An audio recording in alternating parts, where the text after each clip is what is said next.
Defence में 13 जनवरी को anti car lifting cell की नफरी की फायरिंग से जाँ बहक कार सवार नौजवान इंतजार कत्ल केस ने नया मोड़ ले लिया। मकतूल के वालिद ने इंतजार की जिंदगी में तीसरी लड़की की मौजूदगी का इंकशाफ करते हुए बताया कि वो इंतजार के साथ स्कूल में पढ़ती थी। इंतजार और इस लड़की की दोस्ती थी।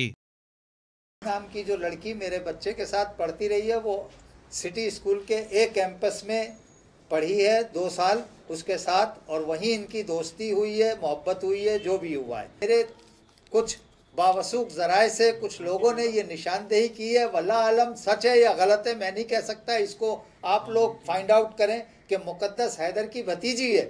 इंतजार के वालिद का मजीद कहना था कि इनकी दरख्वास्त पर मुकदमा CTD मुंतकिल हुआ। JIT भी बनाई गई जो मुअत्तल हो गई। स्टैंडिंग कमेटी बराए इंसानी हकूक की यकीन दहानी के बावजूद नई JIT ताहाल नहीं बनाई गई। मेरे बेटे के कत्ल के कई शवाहिद मिटा दिए गए हैं। मुझे इंसाफ मिलने की उम्मीद कम से कम होती जा रही है जैसे जैसे वक्त गुजर रहा है, क्योंकि हम बहुत सी अहम शहादतें गायब की जा रही हैं। मकतूल इंतजार के वालिद ने चीफ जस्टिस और आर्मी चीफ से इंसाफ दिलाने की दरख्वास्त करते हुए ऐलान किया कि इंसाफ न मिला तो खानदान समेत प्रेस क्लब पर भूख हड़ताल करेंगे। कैमरामैन दिलीप कुमार के साथ इमरान हफीज, डॉन न्यूज़, कराची।